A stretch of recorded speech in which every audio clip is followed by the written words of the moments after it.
From the Center for Advanced Study in the Behavioral Sciences at Stanford University, this is Human Centered.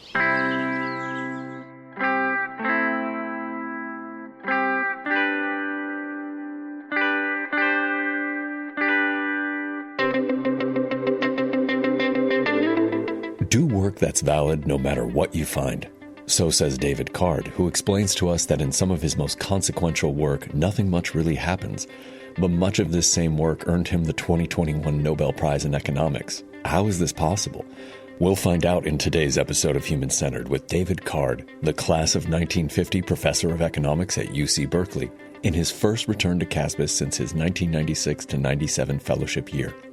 Card is renowned for his empirical contributions to labor economics, including how people earn their incomes, as well as labor market effects of immigration, minimum wages, and education on different groups of people in the real economy. He has pioneered research designs and natural experiments that leverage chance events, rapid policy changes, the availability of new data sets, and unusual historical conditions to disentangle correlations from causality and identify definitive causal relationships that help overturn decades of orthodox economic thinking. Walking us through the innovative advances in some of the major collaborations and case studies behind David Card's Nobel Prize-winning work is Dylan Conner, a 2024-25 CASBS Fellow and Assistant Professor in Arizona State University's School of Geographical Sciences and Urban Planning. Dylan's current research focuses on the role of places in influencing people's life trajectories, with resulting implications for social and income mobility, as well as wealth inequality, and builds upon much of Card's body of work. You'll hear Dylan engage David on some of these extensions, including why some urban centers have diverged in terms of economic opportunities, and whether certain community structures or contexts better facilitate labor and income mobility, including the community in Canada, where David himself grew up. The two dive into big-picture questions and issues relating to the social science enterprise and the intersection of social sciences and policymaking. In a noteworthy exchange, David reveals why academic researchers motivated by producing policy-relevant work or influencing policy is, quote, the worst idea that will leave them in a very bad way. Listen for his explanation and see what you think. David, it's brilliant to talk to you today.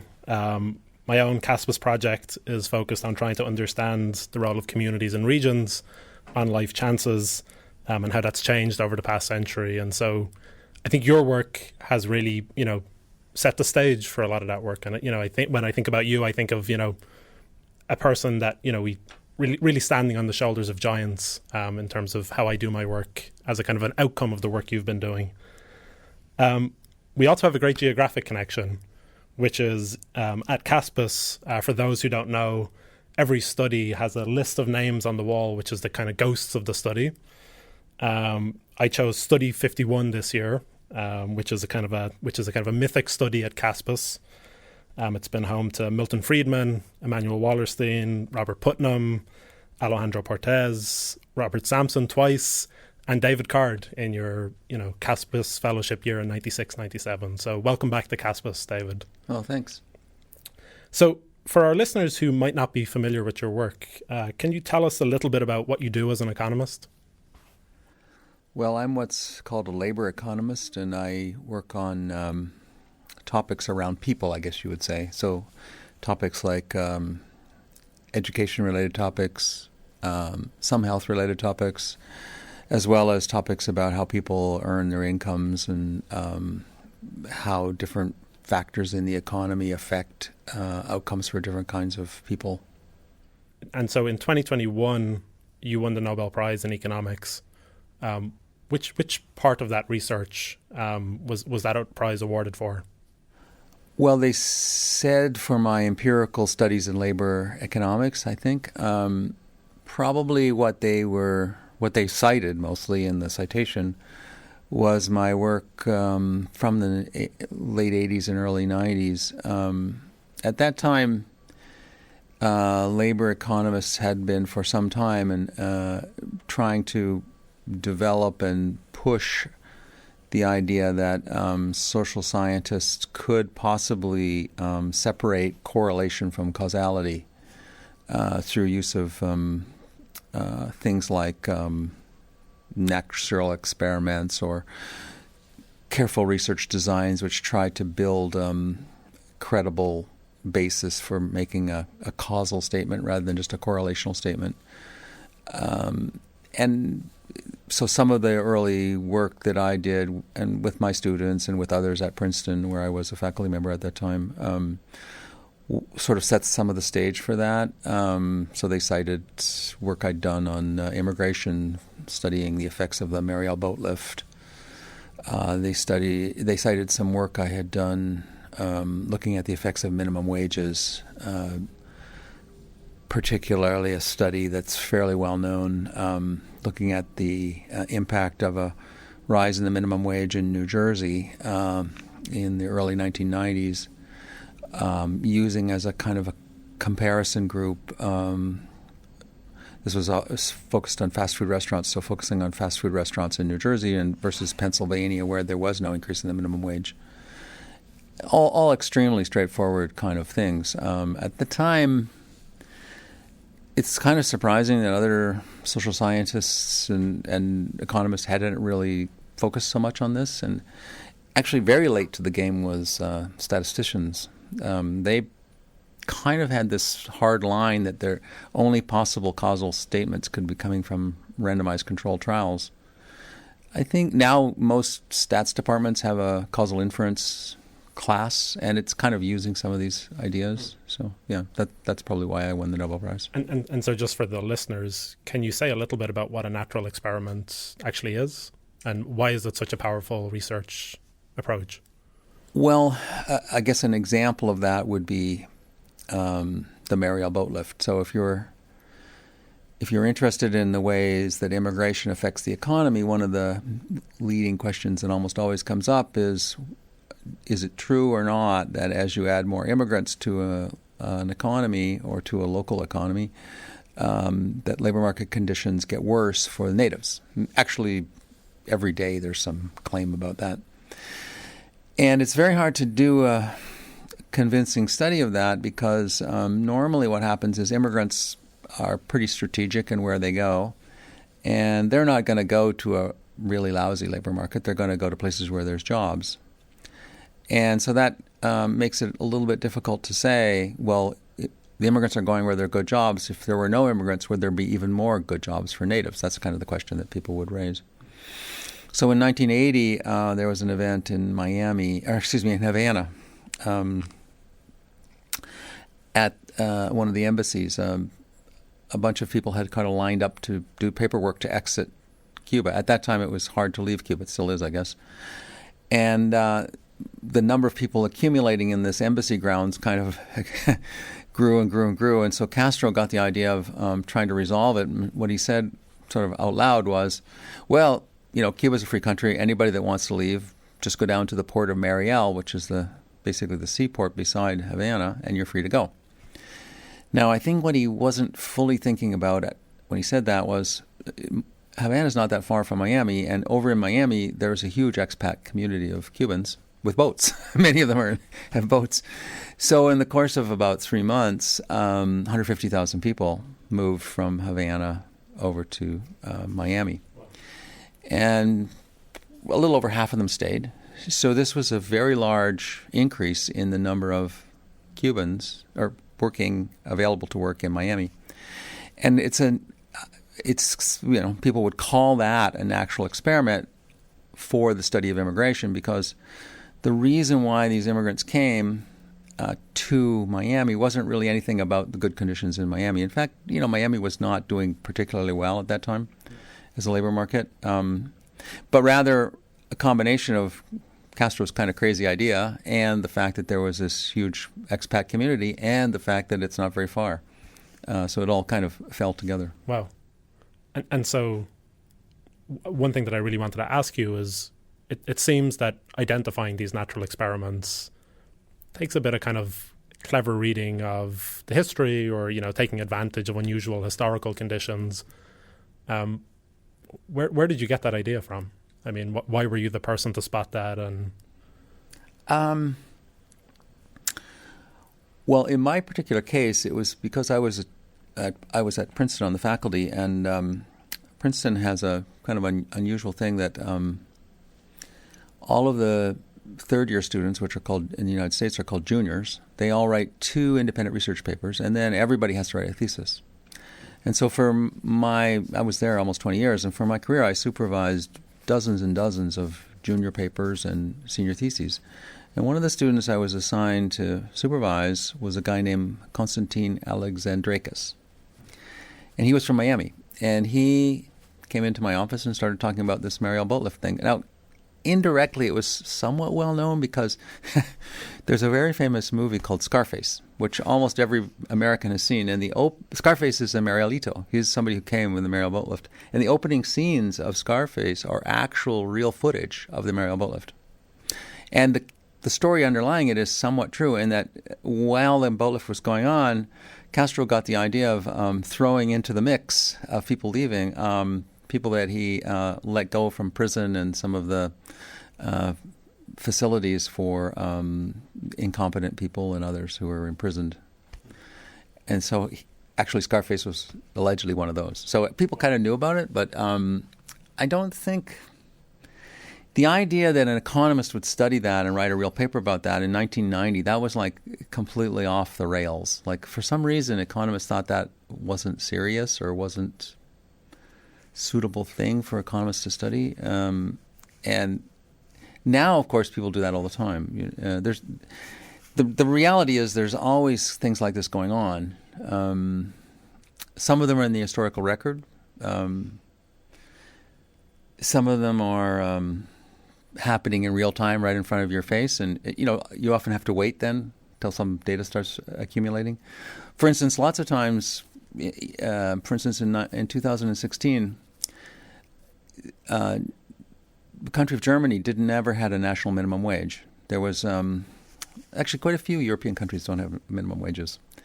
And it was sort of an issue that was raised, and there was this conservative chancellor, Angela Merkel, and no one would have ever thought that Angela Merkel would introduce a national minimum wage, but she was very conscious of the problems for low-wage workers, and some of her constituents were kind of concerned about that. And so eventually, against the advice of her economic council, one of whom was one of my former PhD students, so against the advice of, and many German economists are quite conservative, so against the advice of all these dudes, she introduced a minimum wage. And so that's kind of an actual experiment because it was like very unexpected, and it happened overnight, and it was set at a fairly high rate, and it was great for studying. There's many good papers written about it. I love that. So these kind of things are happening all the time, yeah. actually. And so one piece of, so these natural experiments weren't commonly used when you were starting to do this research. Was there any particular reason for that? Was there any, technological innovation that made them possible, or was it just something that was under the radar for economists at the time? Well, I think you have to understand economics for many, many years, say from 1900 to 1975 or 1980, was struggling to become more mathematically oriented and more theoretically structured. And during the time that I was a graduate student, all of the best economists were really theoretically focused. And that it was thought that, if we could just get a good theoretical model of the economy, we could fix all our problems. Now, by the 70s, that was kind of obvious that was not true, probably. And probably more thoughtful people never thought it was true. But anyway, that was sort of the vibe. And certainly until relatively recently, 15 or 20 years ago, all of the important economists were theoretically oriented people, all the ones that you've ever heard of. And applied work was sort of something that you would do after you developed a theoretical model to say, well, the theoretical model says that there's these parts of the model, they're like constants in a physics system, like the speed of light or something like that. And so we need to get those. And so we get this kind of second level of economists to estimate those. And then they take them and they bring them to the much smarter group who use them in their modeling. By the time I was involved in economics, labor economics was a little different. And especially at Princeton, there was more of a tradition of taking it as a serious subject. which had an empirical basis. And I was always very interested in thinking about economics more as a real science, where there was important things that we possibly were saying were true in models but weren't true, that kind of thing. Yeah, well, and so thinking about your explanation of how you came across those natural experiments, do you see any kind of general structure to, how you identify a good natural experiment? Or maybe another way of asking the question is, where do you get good ideas from? And do you have a model for that? Well, I think I'll give an example of something that happened. I've been working for a number of years, maybe almost 10 years now.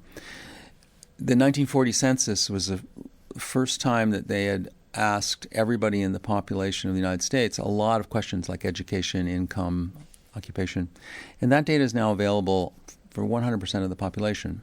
And it's extremely powerful to have that information if you're trying to study, black versus white differences or something. And you can link it forward to administrative records on how much people earned in the 70s and 80s and 90s and how long they lived and all that kind of stuff. And so I've been interested in that.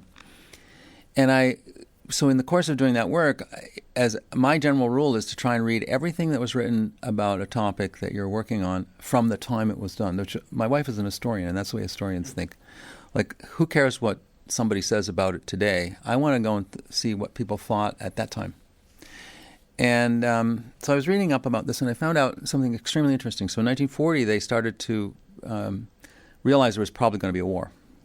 Americans weren't in it yet, but they were thinking about it. So they started testing men in the country for eligibility for the draft. And they had two parts of the test. One part was IQ test kind of thing, and one part was a health test.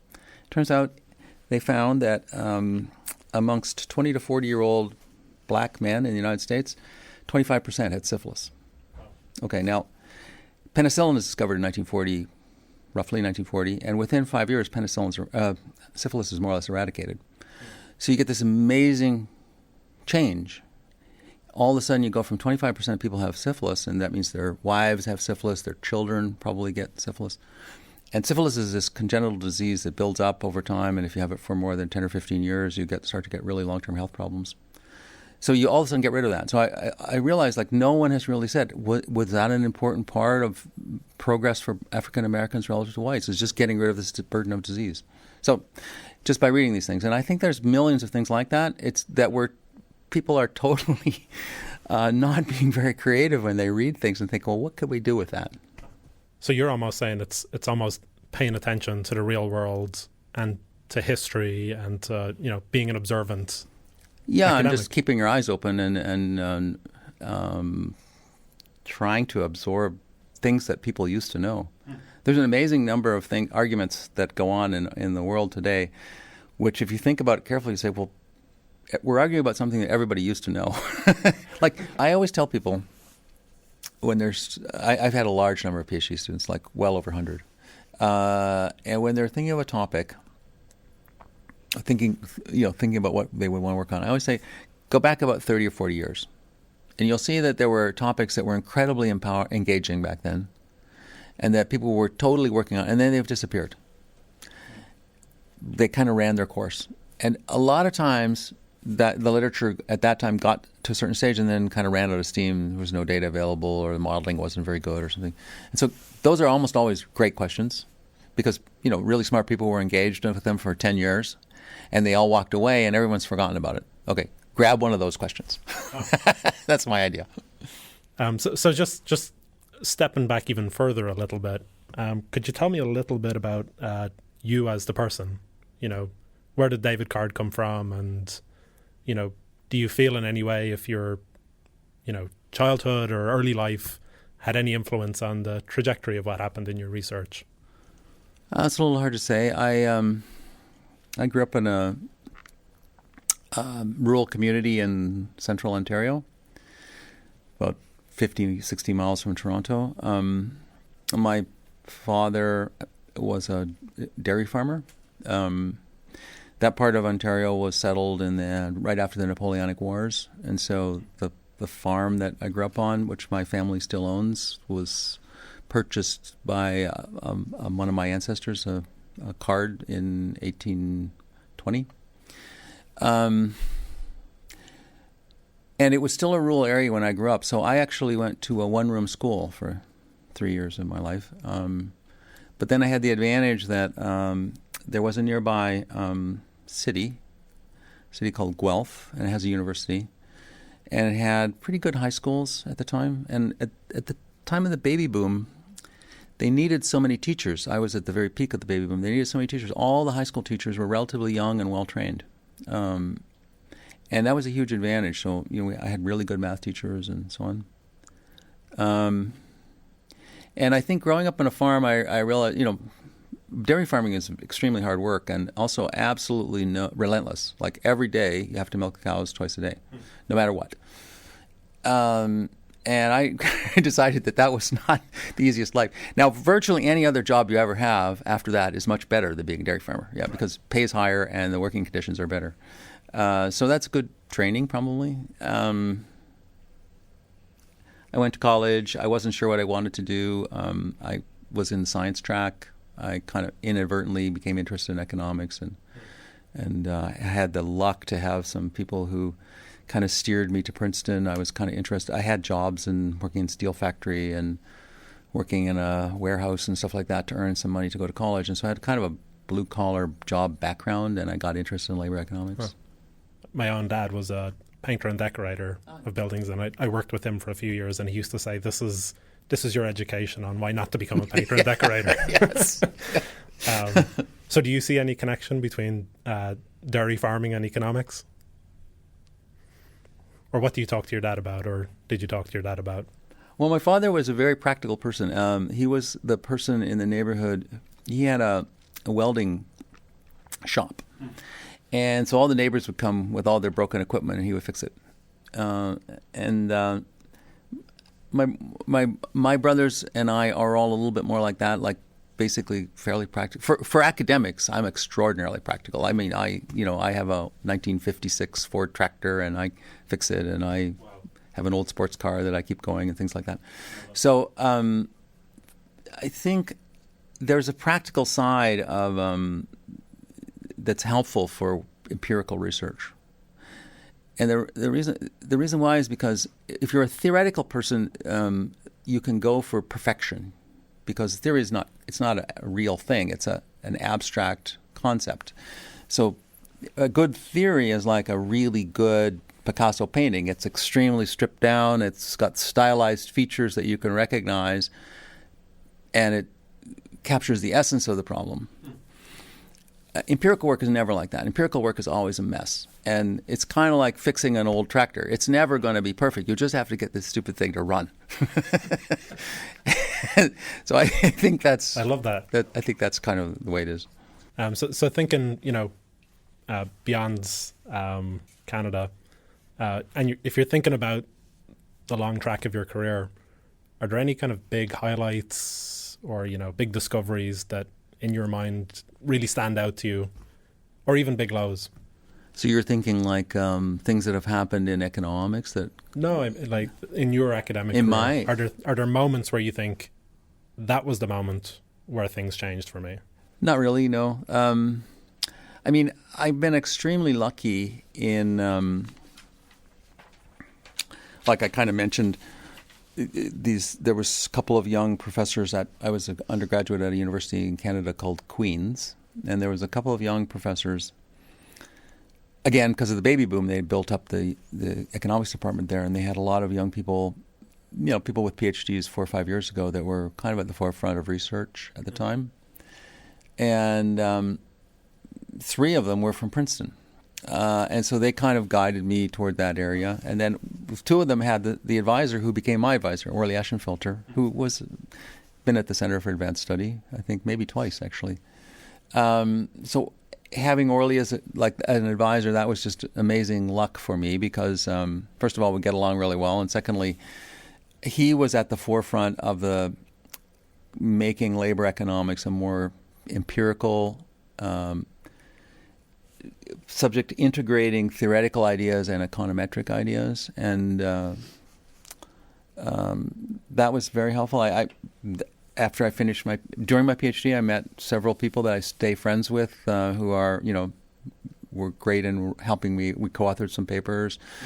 My first job was at the University of Chicago. I ran into a couple of doors down was a labor economist named John Aboud, and we wrote a couple of papers that were really influential for my career, learning how to do things that I didn't learn in graduate school that John already knew how to do. And so my career is really like that. It's been like running into new people and finding out things that I didn't know about. So I would say the more important thing for me probably is the people that I ran into, rather than ultimately that might have led to a paper, but it was probably the people that were the more important part. And is there anything specific that you look for in collaborators, or is there, how do you decide which are the right people to work with? Well, I've had quite a few, probably 40 or 50 co-authors. But it's very important for me that we kind of agree on what we're doing. And there's a phenomenon in economics, especially in applied economics, which is a little bit in the other social sciences, which there's one style of research or a research question that people sometimes work on where you would say, I have an idea, we'll go test it. If there's nothing there, then we shelve it. Okay. I hate those projects. Oh. I can't stand that kind of work. So to me, I won't... Can you say why?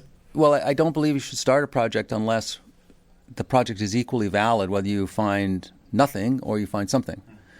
And what's really wrong with lots of social sciences, and probably sciences for all I know, is this kind of bias toward, okay, I'll only tell you when I find something. So it's p-hacking or, there's many versions of this, and people are constantly aware of this. And so once I know somebody well enough to know, like, are they somebody that doesn't want to do that kind of thing, wants to do the more, okay, let's find a question where if we study this and get an answer and we show that actually nothing happened, that would be great. Mm-hmm. Most of my papers are really like that. My work on the minimum wage is kind of, they raised the minimum wage, employment didn't change. Oh. My paper on the Mariel boat lift, all these Marielitos came in, employment opportunities for natives didn't change very much. Right. So to me, that's like the most important thing, is to be able to have work that is valid no matter what you find. Mm. And once you can agree on that, you can almost always agree on lots of other things.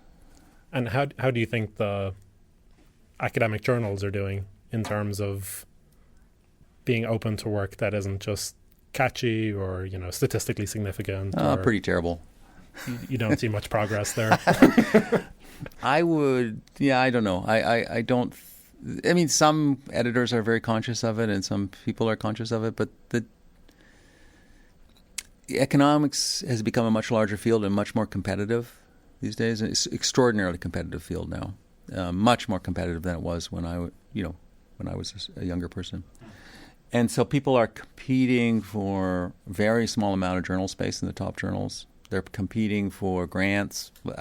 Now who knows what they're competing for, since the grants are disappearing. But they're competing for prestigious jobs. The best job at a good university is incredibly remunerative. So economists are very well paid relative to most other academics, and you can also get all these other opportunities, research grants and so on. So people really struggle hard to get into economics. It's really hard as a PhD student.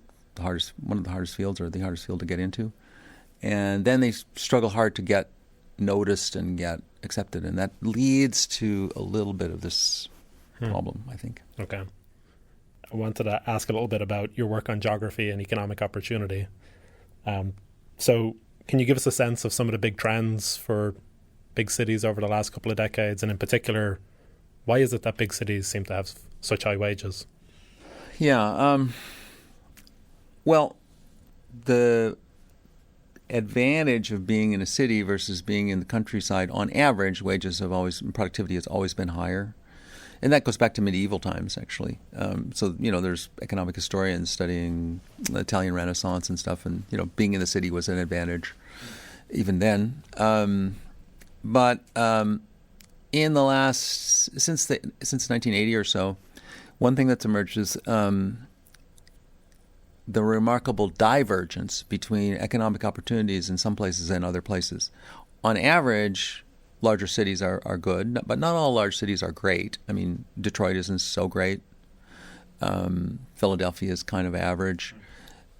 Everyone, I think, knows that San Francisco, San Jose, Boston, Washington are places where there's a very good job market, and well-educated people at the top of the labor market, they kind of could leverage their skill and do much, much better in those places.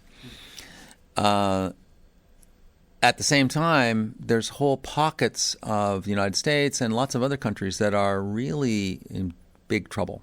So Appalachia, everyone's kind of familiar with these problems in where was a coal mining town or a manufacturing town that sometime in the last 20 or 30 years the major employer has gone away, and really nothing has happened there since. So what's going on in those places is people are being born, they're getting educated, and then a high fraction, especially of the ones who want to go on to college, end up leaving, and you end up with places where there's some depopulation and almost no in-migration and very selective out-migration. So the best people are leaving in some sense. The best educated, the most entrepreneurial, the hardest working.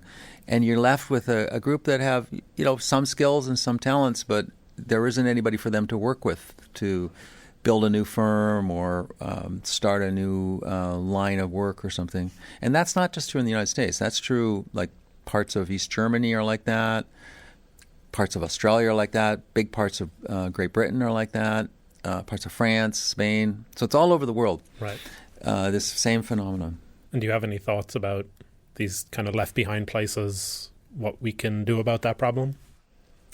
Not really. I don't have any really good ideas.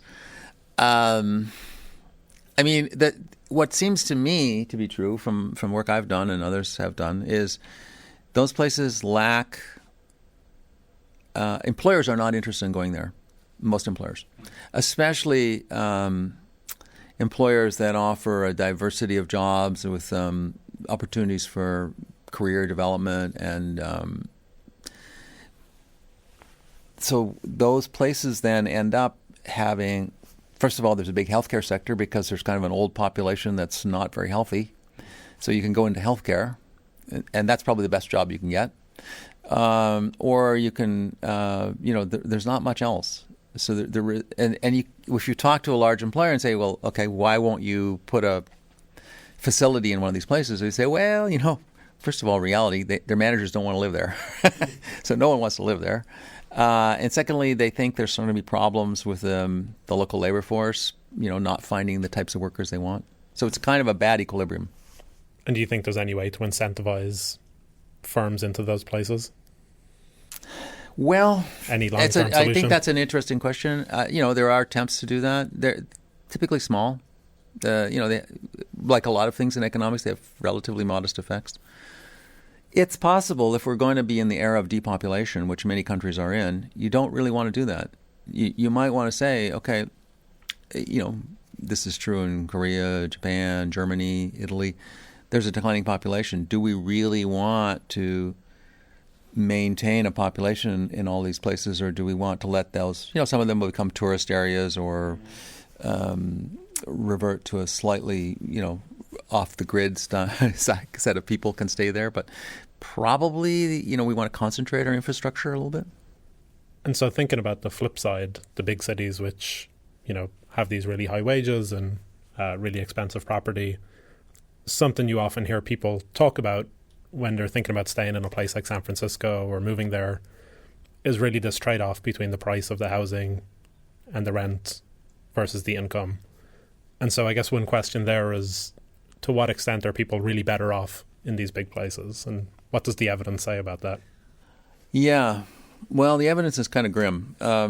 So if you go from, I have a relatively recent paper on this topic, and if you go from like a slightly below average city like Cincinnati to San Jose, you might expect, this is studies of actual people who make these transitions or make a chain of transitions that amount to the same thing. you might expect to see a wage increase of around 30%, let's say. Now, if you look at housing price difference, it might be like over 100%. So it's probably 3.5 times bigger. And if you think about it, a typical American family spends a little over a third of their income on housing. So if your income is $100 better, you can just barely afford it because if you spend a third, it kind of you can kind of pay for it. And probably in terms of are you better off or not, for the people that are kind of moving, the view of economists might be, well, probably they're close to indifferent. Otherwise, more of them would have moved. So, that's a powerful idea in economics, that when you're thinking on the margin of who's moving back and forth, probably they're not that much better off in San Jose than they are in Cincinnati. Otherwise, like, everybody would leave San Jose who could get a job there. So, and there's some better features that certain people enjoy, like maybe cultural things are higher in some places, or access to the beach if you're a surfer or something like that. On the other hand, offsetting that, lots of people like to be near where their parents grew up or where their family are. In fact, the typical person lives within 100 miles of where they grew up. So that's an offsetting factor. Right.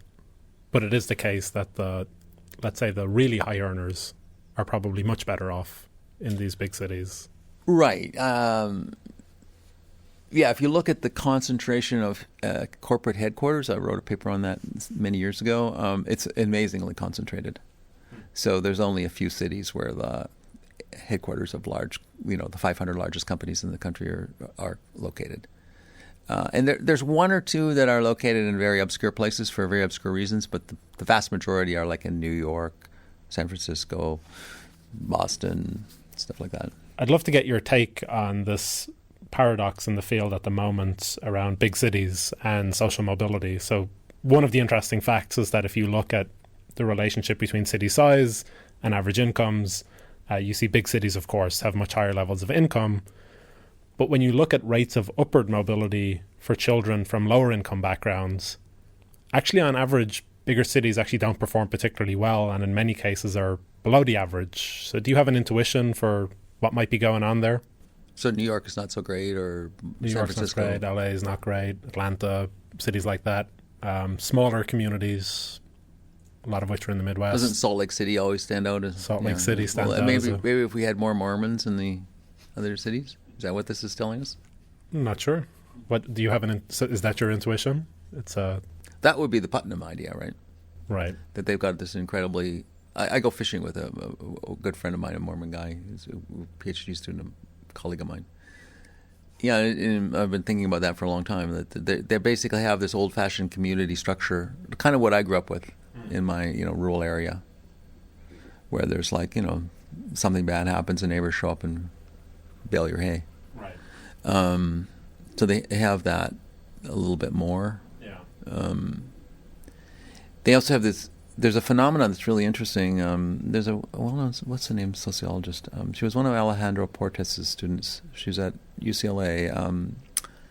She was a Chinese name. Minzhou? Minzhou, yeah. So she has this great observation. Like, she did this long ethnographic study of high schools in the United States, or it's California, right? And you can see these in every high school in California. There's a big Hispanic population, and they're kind of disconnected. They don't seem to fully understand, do this and you can go to community college for a couple of years and then you can go to UC, blah, blah, blah. And kids are really disconnected from that path. Right. In the same school, there'll be 5 Vietnamese kids who got it all figured out.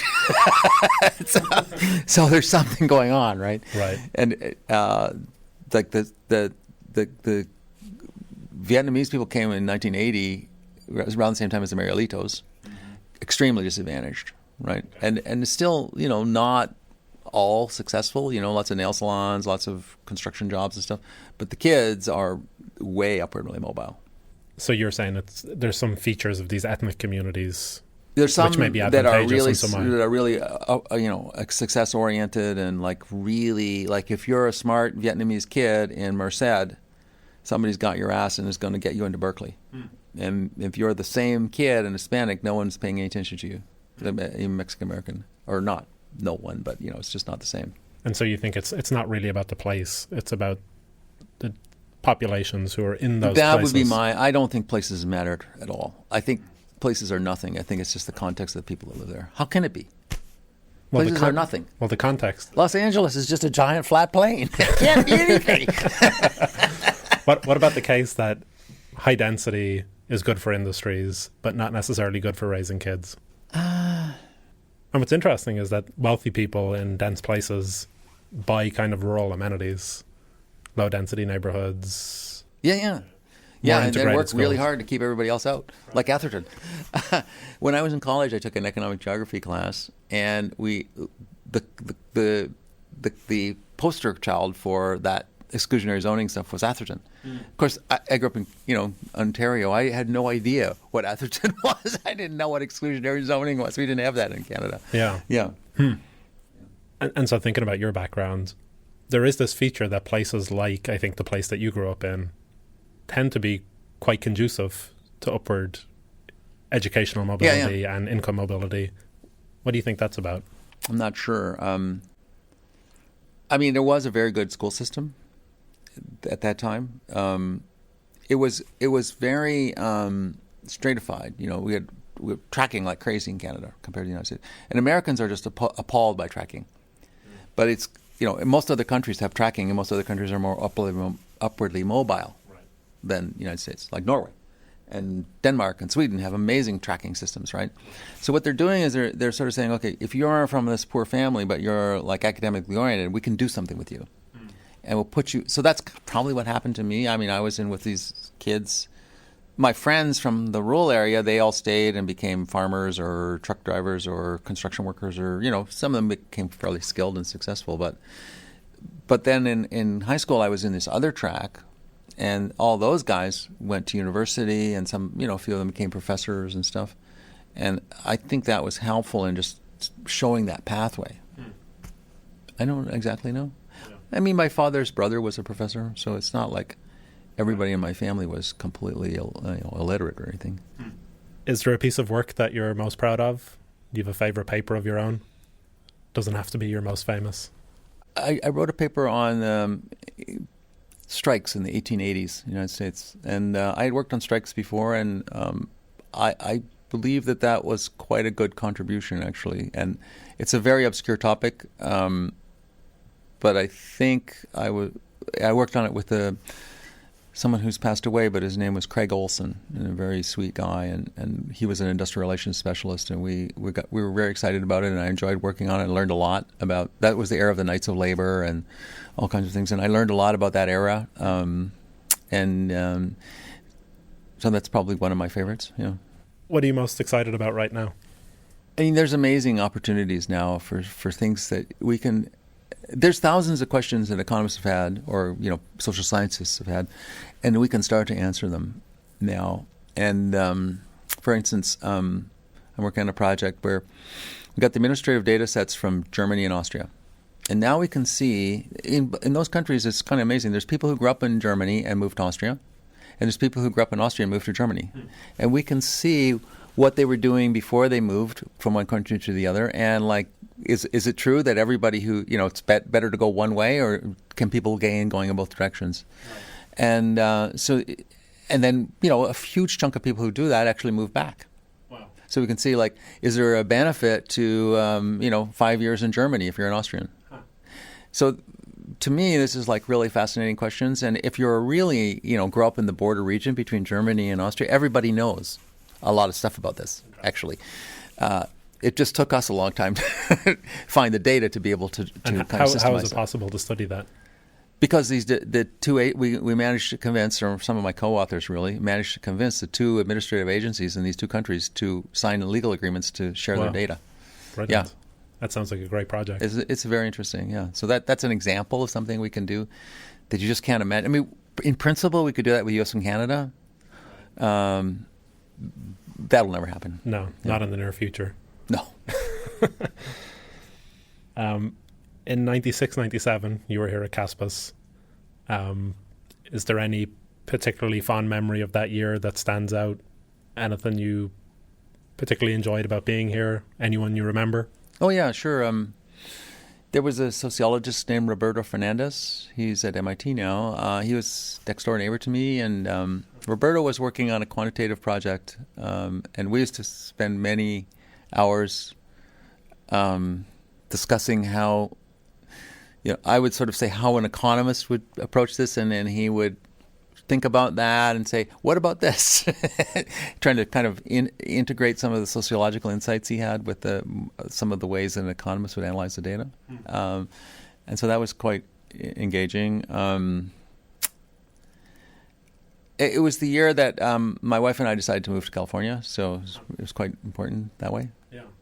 Strong personal reasons as well. Yeah, I think from my fellowship year, I think that I'm neighbours to two political scientists who I wouldn't engage with normally, and it's kind of great to get a vision into those disciplines and get a sense of what's going on. Yeah.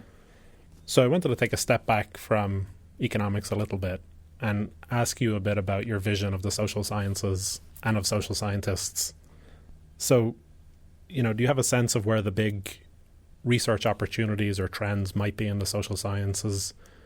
And kind of coupled with that, what should we be working to try to do as social scientists? How should we be training ourselves? What should we be working on? What would move the project forward? Yeah, I think those are good questions. I've spent all of my life as an economist. I have a few friends who are sociologists, quantitative sociologists, but I don't really know enough about most of those other fields to say confidently what I think they should do. Well, and also, to tell you the truth, in my experience, there's a lot of people who have ideas about what other people should do. Oh. and I usually, I don't always find that useful. So I don't quite know what to think about that. I mean, in economics and the parts of the other social sciences that are like economics, trying to study, education, health, things like that, I think the quantitative side is pretty important. We now have access to amazing amounts of data, and so there's a need for that. It's possible that we've gone a little too far in that dimension. Maybe we do need a little bit more big thinking, partially because now, with all the tools that are available, a relatively small number of people working in a big lab with lots of undergraduate assistants can accomplish an amazing amount of research.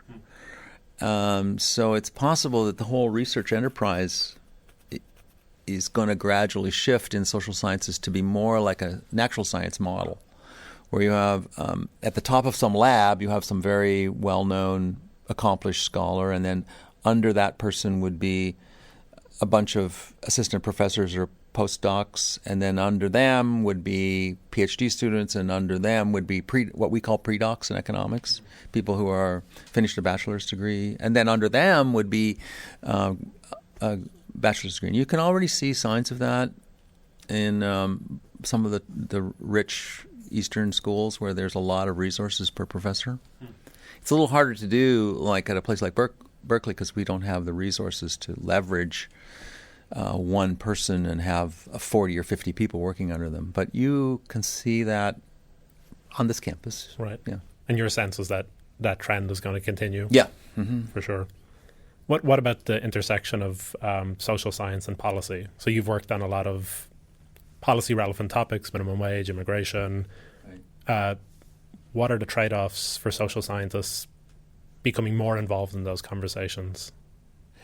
Well, people often ask me about that because I've worked on these topics. They kind of assume that I know something about the policy side, but I don't actually know very much. I had many friends and co-authors and so on who've gone into that to some extent, but I myself never was directly involved in policy. I've gone to a meeting or something once in a while.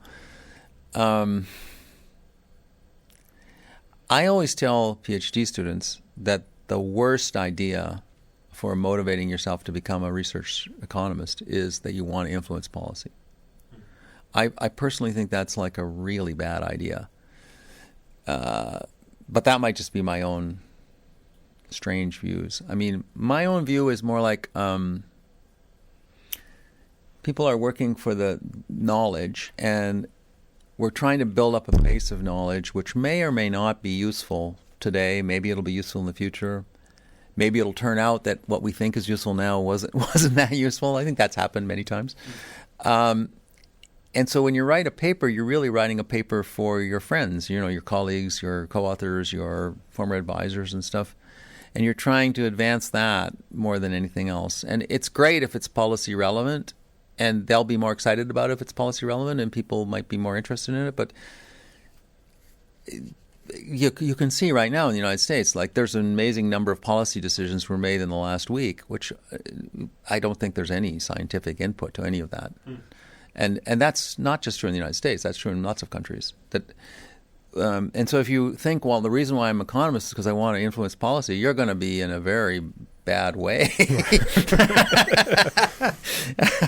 So you can't think that. And do you think that link should be strengthened, that, science to policy pathway in any way? Or do you think that we're specialists in science and that's what we, I think there's lots of people who move back and forth. And, well, for instance, I had someone that was very important co-author of mine was an economist named Alan Krueger. I believe Alan was here one time.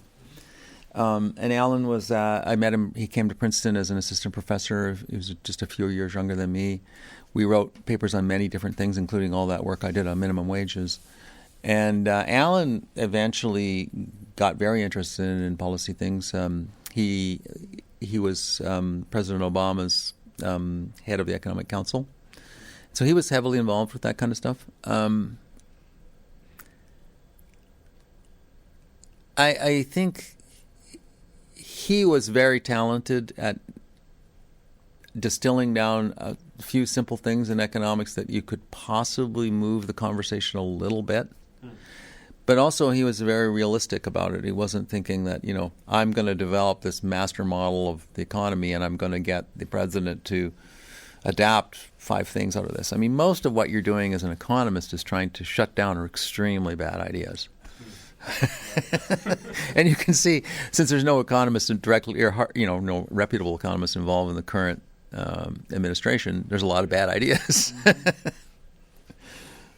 And so let me ask you one more question about the social sciences and actually economics' role in that. So I think one observation is that economists have started to engage more with outcomes that are traditionally outside of the field of economics: political polarization, social networks, left behind places. You think that's a good move for the discipline? Are there trade-offs to moving into those other areas and broadening the tent? Well, I think that move started a long time ago. Like there's a famous economist from the University of Chicago named Gary Becker, who was in the 1950s wrote his dissertation on discrimination, black and white discrimination at Princeton, and his undergrad, and then he did his PhD on the same topic. And Gary told me, I mean, he when he did that, people told him that wasn't economics. And then in the 60s, he started to work on marriage markets and how couples get together and how that sorts out. And he and some of his co-authors worked on like the trade-off between having more children and less children, but investing more in the children.